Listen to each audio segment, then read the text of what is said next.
Hello दोस्तों, मैं Rajneesh Yadav, Patna maths पे आपका स्वागत है। और आज मैं एलसीएम एचसीएफ का कुछ स्पेशल टाइप सवाल लाया हूँ, ठीक है। जो कि सारे जो सवाल हैं सारे प्रीवियस ईयर का है, रेलवे, एनटीपीसी और एसएससी के कुछ सवाल हैं, ठीक है। लेकिन जो भी क्वेश्चन है सारे पूछा हुआ क्वेश्चन है। और जैसा कि मैंने बताया था कि एलसीएम एचसीएफ में दो तरह से सवाल आते हैं, एक तो डायरेक्टली सीरीज़ दिया जाता है आपको और एक इनडायरेक्ट वे में, ठीक है। तो ये जो है कुछ इनडायरेक्ट वे का एग्जांपल्स है, देन आफ्टर और मैंने वीडियोस लाऊंगा, ठीक है, इनडायरेक्ट वे का, ठीक। तो चलिए इसको सबसे पहले देखते हैं। यहाँ पे देखिए, ठीक है, इस तरह के सवाल यदि दिया हुआ रहता है और इसका एलसीएम पूछता है, ठीक है। इसको क्या बोलते हैं? इसको बार बोलते हैं या रैकरिंग बोलते हैं, ठीक है। जब नंबर का डेसिमल के बाद जब नंबर का रिपीटिशन होने लगता है तो हम लोग इसका यूज़ करते हैं। इसका मतलब होगा, ठीक है, थोड़ा सा बता देता हूँ। इसका मतलब होगा, सॉरी 18 है, यदि ये इस पे है तो इसका मतलब हुआ कि 0.18181818 डॉट डॉट डॉट, मतलब ये रिपीट होते चल जाता है। तो इसी रिपीटेशन को हटाने के लिए हम लोग क्या करते हैं? रैकरिंग का यूज़ करते हैं, ठीक। और रैकरिंग को हटाते कैसे हैं, चलिए इस सवाल में देखते हैं, इस सवाल को बना के, ठीक है। क्योंकि आप इस तरह के सवाल यदि प्रैक्टिस नहीं किए हुए रहते हैं तो यदि एग्ज़ाम में आ गया तो फिर आपसे जो है गलत हो सकता है। तो चलिए देखते हैं। हाँ, फर्स्ट नंबर सवाल है 0.18, ठीक है। और क्या है? 0.1, सिर्फ 8 पे रैकरिंग है। और लास्ट क्या है? 0.18, ठीक है। इसी का एलसीएम पूछा है, एलसीएम। तो पहले हम लोग रैकरिंग को हटाएंगे। हाँ, 18/9 जितने नंबर पे रैकरिंग रहता है उतना 9 नीचे हो जाता है, ठीक है। चलिए नेक्स्ट क्या है, देखिए इसको हम लोग कैसे करते हैं। जैसे 18 है, हाँ, रैकरिंग जितने नंबर पे नहीं रहता है उसको उसमें घटा देते हैं, -1/9, और जिस पे नहीं है उसका 0, देन आफ्टर 1 8 ठीक है, डेसिमल का 1, देन आफ्टर 2 अंक है तो 0, ठीक है। इस तरह हम लोग लिख सकते हैं, अर्थात 1899, ठीक है, और 1899 17/19 और 18/100, ठीक है। इतना आप लोग नहीं लिखिएगा, डायरेक्ट हम लोग जो है, ठीक है, कैलकुलेशन में जब एग्ज़ाम में बनाएंगे 18/99, ठीक है, 18 - 1 17/90 डायरेक्ट लिखेंगे, ठीक है, देन आफ्टर 18/100, इतना नहीं लिखेंगे। ये आपको बताने के लिए, वैसे बच्चे जिसको पता नहीं होगा ये हटाने के लिए, ठीक है, उसके लिए ये सारे स्टेप है। आप ये सारे स्टेप बाउंस कर सकते हैं, ठीक है। हाँ चलिए, तो ये कटेगा 9 से, 9 दूना 18, 9 दूना 18 और 11 9 99, ये नहीं कटेगा और ये कटेगा, ठीक है। ये हो जाएगा 9 और ये हो जाएगा 50, अर्थात मेरा 2/11 और 17/90 और 9 क्या होगा 50, ठीक है। हाँ, ये आपका है, ठीक है। अब देखिए इस तरह का यदि भिन्न में हो, फ्रैक्शन में हो नंबर, तब इसका एलसीएम कैसे लेते हैं। इसका प्रोसेस है कि यदि फ्रैक्शन में हो, फ्रैक्शन में नंबर दिया हो, इसका एलसीएम लेना हो तो इसके लिए होता है ऊपर वाले का एलसीएम और नीचे वाले का एचसीएफ, ठीक है। ऊपर वाले का एलसीएम, नीचे वाले का एचसीएफ।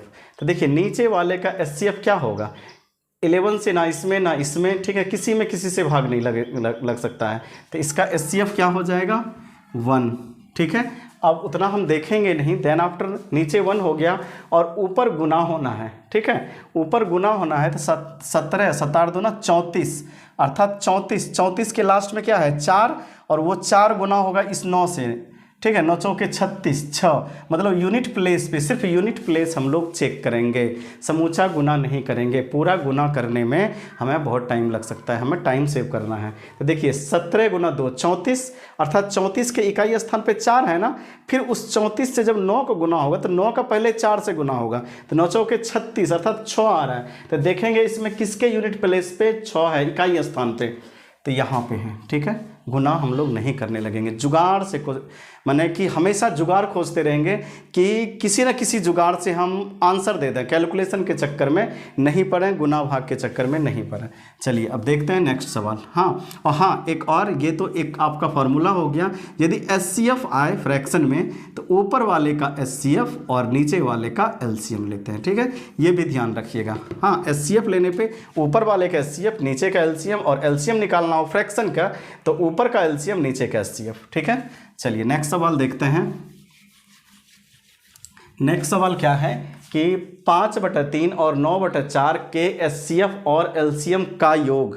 डायरेक्ट नहीं पूछा है, पहले आपको एचसीएफ निकालना होगा, देन आफ्टर एलसीएम, फिर उसका, ठीक है, क्या निकालना होगा, जोड़, ठीक है। देन आफ्टर देखिए 5/3 और 9/4 क्या है दिया हुआ, आप लिखेंगे नहीं, आप एग्जाम में डायरेक्ट देखेंगे। 5/3 और 9/4, तो मैंने क्या बोला, इसका पहले एचसीएफ निकालते हैं। यदि एचसीएफ निकालते हैं तो जस्ट ये देखिए, ये वाला जो फार्मूला लिखा था, यदि एचसीएफ निकालना हो, जो निकालना हो वो ऊपर पे करते हैं। एचसीएफ निकालते हैं तो ऊपर वाले का एचसीएफ 5 और 9 का एचसीएफ 1 होगा, नीचे का एलसीएम 3 और 4 का एलसीएम क्या होगा, 12, 4 तिया 12, ठीक है। देन आफ्टर एलसीएम निकालते हैं, एलसीएम, ठीक है। एलसीएम लेने के लिए ऊपर वाले का एलसीएम, ठीक है, हाँ, तो क्या होगा, 9×5 = 45 और नीचे वाला का एचसीएफ 3 और 4 का एचसीएफ 1, अर्थात ये क्या हो जाएगा, 45। अब देखिए हमको बोला है एलसीएम और एचसीएफ का जोड़, ठीक है, एचसीएफ जोड़ एलसीएम, अर्थात 1/12 जोड़ 45, ठीक है। अब देखिए यहाँ भी जुगाड़ लगाते हैं, ठीक है, हमेशा आप जुगाड़ ढूंढिए कि कैसे हम डायरेक्ट आंसर पे आ सकें, ठीक है। हाँ, तो देखिए यदि हम लोग यहाँ पे 1 मानते हैं, एलसीएम लेते हैं, यहाँ 1 है और टोटल का यहाँ पे इक्वल टू नीचे 12 आएगा, ठीक है। 12 में 1 से भाग देंगे 12, और 12 से गुना होगा किस में, 45 में।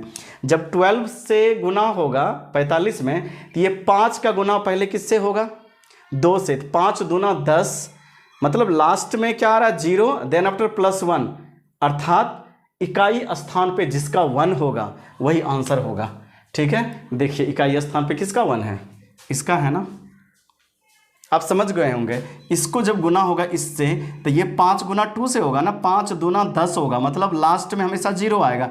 जब लास्ट में 0 रहे और जब 1 उसमें जोड़ते हैं तो 0 हट के क्या हो जाएगा, 1। जैसे देखिए 10 + 1 क्या हो जाएगा, 11, अर्थात यूनिट प्लेस पे क्या आया, 1। अब इसमें यूनिट प्लेस पे इकाई स्थान पे जिसमें 1 होगा वही आंसर दे देंगे, बिल्कुल ऐसा ही, हमेशा जुगाड़ ढूंढेंगे। हाँ, अब चलिए नेक्स्ट सवाल हम लोग देखते हैं।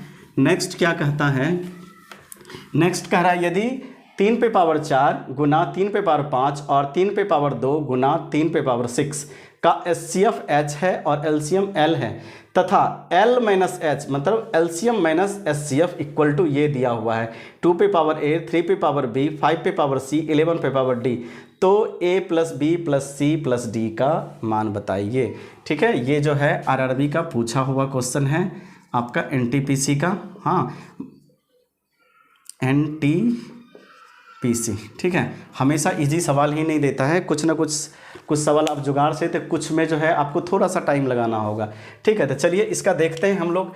हाँ, इसका एचसीएफ जल्दी निकालते हैं डायरेक्ट। देखिए एचसीएफ में क्या करते हैं कि हम लोग इस दोनों का एचसीएफ जो छोटा वाला पावर होता है उसे लिखते हैं, 3⁴4 और 3⁵2, तो यहाँ पे क्या हो जाएगा 3⁵2, ठीक है। देन आफ्टर इसका एलसीएम में बड़ा वाला होता है, हाँ, तो 3⁵4 और 5⁵6, ठीक है। इसको इन्होंने H बोला, इसको इन्होंने L बोला, ठीक है। देन आफ्टर इसने क्या कहा है कि L - H, तो L का वैल्यू है 3⁵4 इंटू 5⁵6 माइनस 3⁵2 और 5⁵5। देखिए कॉमन इसमें आता है 3⁵2 और 5⁵5, क्योंकि यहाँ पावर 5 है, यहाँ 6 है, इंटू 5⁵5। देन आफ्टर यहाँ बचता है 5, यहाँ बचता है 3⁵2 इंटू 5 माइनस यहाँ पे 1, ठीक है। तो देखिए अब क्या होता है 3⁵2 इंटू 5⁵5 और 3 × 9 = 25, 45 घटाओ 1 44, ठीक है। इसको गुना 44 लिख सकते हैं, ठीक है। और 44 को हम लोग क्या लिख सकते हैं, 4 × 11, अर्थात 4 × 11, और इस 4 को क्या लिख सकते हैं हम लोग 2⁵2, ठीक है, 4 को क्या लिख सकते हैं 2 पे पावर 2 और 11 पे पावर 1। हाँ चलिए अब इसको एक बार एडजस्ट करके हम लोग लिख देते हैं। हाँ 2 पे पावर 2 इंटू 3 पे पावर 2 इंटू 5 पे पावर 5 इंटू 11 पे पावर 1। देखिए सेम यही आ गया, L minus H equal to मेरा 2 पे पावर a है, यहाँ 2 पे पावर 2 है तो मतलब a का वैल्यू 2 आ गया। 3 पे पावर b है तो 3 पे पावर यहाँ 2 आ गया। ठीक है, देन आफ्टर 5 पे पावर c है, हाँ तो यहाँ 5 पे पावर 5 आ गया। 11 पावर d है तो यहाँ 1 आ गया। d का वैल्यू 1, c का वैल्यू 5, ठीक है, और b का वैल्यू 2। तो इसको जो है ना यहाँ पे पूछा a plus B plus C plus D, ठीक है, a plus B plus C plus D, तो देन 2 प्लस 2 प्लस 5 प्लस 1 कितना हो जाएगा 10। ठीक है, अर्थात आंसर ये हो जाएगा मेरा। नेक्स्ट देखिए कि यहाँ पे बोल रहा है वह चौथी सबसे छोटी संख्या क्या होगी जिसे 8 और 9 से डिवाइड करने पे। ठीक है, ये सब सवाल बहुत स्टैंडर्ड क्वालिटी का सवाल है। ठीक है, जिसमें आपको हाँ 5-10 सेकेंड टाइम देना ही होगा। देखिए क्या है, वह चौथी सबसे छोटी संख्या क्या होगी जिसे 8 और 9 से भाग देने पर 4 शेष पल बचे। 8 और 9, 8 और 9 से भाग लगे, कौन सा हो सकता है 8 से भी लगे और 9 से भी लगे, तो क्या हो सकता है वो, हाँ 72 ही तो हो सकता है। ठीक है, 72 और शेष 4 भी बचे तो प्लस 4।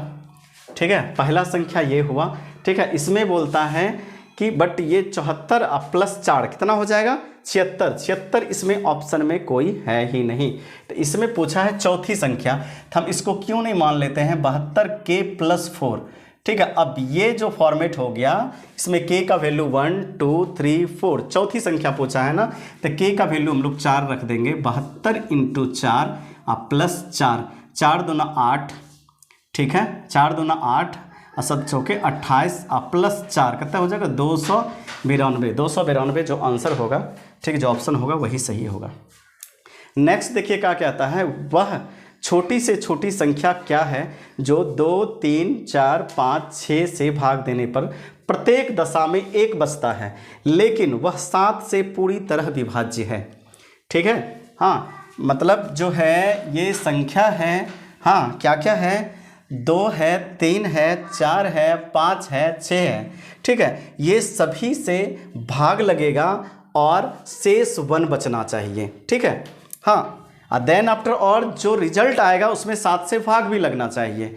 देखिए इस तरह के सवाल को आप हम क्या बोले कि सभी सवाल में कुछ न कुछ जुगाड़ लगाने का सोचिए। ठीक है, जुगाड़ से जितना फास्ट में बन सकता है उससे ना कोई ट्रिक से ना कॉन्सेप्ट से।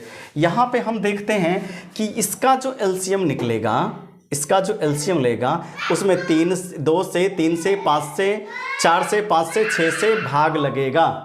ठीक है, अर्थात यहाँ पे, ठीक है, यहाँ पे हम देख रहे हैं क्या कि जो एलसीएम होगा उसमें 5 से भाग लगेगा, लेकिन 5 से भाग लगेगा लेकिन शेष 1 भी बच रहा है, तो अर्थात 5 से किस संख्या में भाग लग सकता है, एक तो जिसके इकाई स्थान पे 5 हो या तो 0 हो। ठीक है, लेकिन संख्या जो होगा वो इससे 1 ज़्यादा होगा। ठीक, इस दोनों से 1 ज़्यादा होगा, क्यों, क्योंकि 5 से भाग, इस सारे संख्या से भाग देने के बाद 1 शेष बचना चाहिए, तो हम 5 को लेके चेक कर रहे हैं। ठीक है, हम 5 को लेके चेक कर रहे हैं कि 5 से भाग देने पे वैसी संख्या में भाग लग सकता है जिसके इकाई स्थान पे 5 और 0 हो। ठीक है, तो 5 और 0 हो, शेष 1 बचने के लिए इसमें 1 जोड़ना होगा। ठीक है, अर्थात इकाई स्थान पे मेरा या तो 6 होना चाहिए या तो 1 होना चाहिए। ठीक है, वैसा नंबर, ठीक है, 5 से भाग देने के बाद 1 तभी शेष बचेगा जब उसके इकाई स्थान पे या तो 6 होगा या तो 1 होगा। ठीक है, या तो 6 होगा या तो 1 होगा। अब देखिए इस ऑप्शन में किसमें इकाई स्थान पे या तो 1 है या तो 6 है, बी में। ठीक है, बी में। और क्या बोला है, लेकिन वह 7 से पूरी तरह विभाज्य हो। इसमें भाग दे के देखते हैं 7 से भाग लगता है या नहीं। 7 चौके 28, बाकी 2 पे पावर 1 21, 2 और 1 21, 21 में 7 से लगता है, अर्थात इसमें 7 से भी भाग लग रहा है, तो ये आपका आंसर होगा। ठीक है, चलो इसीलिए दोस्तों जो है ना, आप किसी भी सवाल को आप जुगाड़ से जो है उसका आंसर दे सकते हैं। हमेशा कोशिश कीजिए कि आप कोई ना कोई जुगाड़ लगा के 3 का डिविजिबिलिटी 5 का जो आसान हो, दिखे कि इससे कुछ ना कुछ हम निकाल सकते हैं, ठीक है, उस तरह का उसमें जुगाड़ लगाने की कोशिश कीजिए। ठीक है, तो आप इस सवाल को एक बार ज़रूर देखिएगा, आपके एग्ज़ाम्स में बहुत ज़्यादा हेल्प करेगा। ठीक है, टाइम सेव करने में आप इसी को निकालते XYZ मान के ये सब सवाल को आपको बनाने में पसीने छूटेंगे, जैसे कि आपने एक लाइन में बना लिया। ठीक है, चलिए अब मिलते हैं फिर से नेक्स्ट क्लास में, तब तक के लिए धन्यवाद।